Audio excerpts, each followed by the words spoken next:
മിക്ക അശാസ്ത്രീയമായിട്ടുള്ള diet follow ചെയ്യുന്നവരിലും carbohydrate പൂർണ്ണമായിട്ട് avoid ചെയ്യും.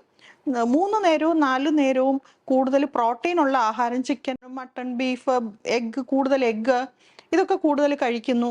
അതുപോലെ തന്നെ പ്രോട്ടീൻ പൗഡറുകൾ ധാരാളമായിട്ട് കഴിക്കുന്നു. ഇതൊക്കെ ഒരു അശാസ്ത്രീയമായിട്ടാണ് കണ്ടുവരുന്നത്.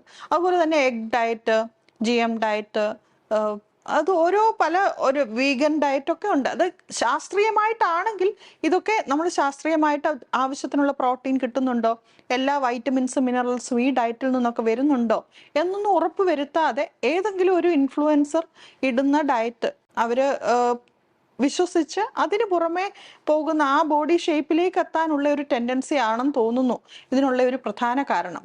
മെയിൻ വില്ലൻ കാർബോഹൈഡ്രേറ്റ് തന്നെയാണ്. എപ്പോഴും പ്രോട്ടീൻ കൂടുതൽ നിൽക്കണം എന്നുള്ള രീതിയിൽ അമിതമായി പ്രോട്ടീൻ പൗഡറിന്റെ ഉപയോഗവും അതുപോലെ തന്നെ നോൺ വെജിന്റെ അമിതമായിട്ടുള്ള ഉപയോഗവും ഇപ്പൊ ധാരാളമായിട്ട് കണ്ടുവരുന്നുണ്ട്.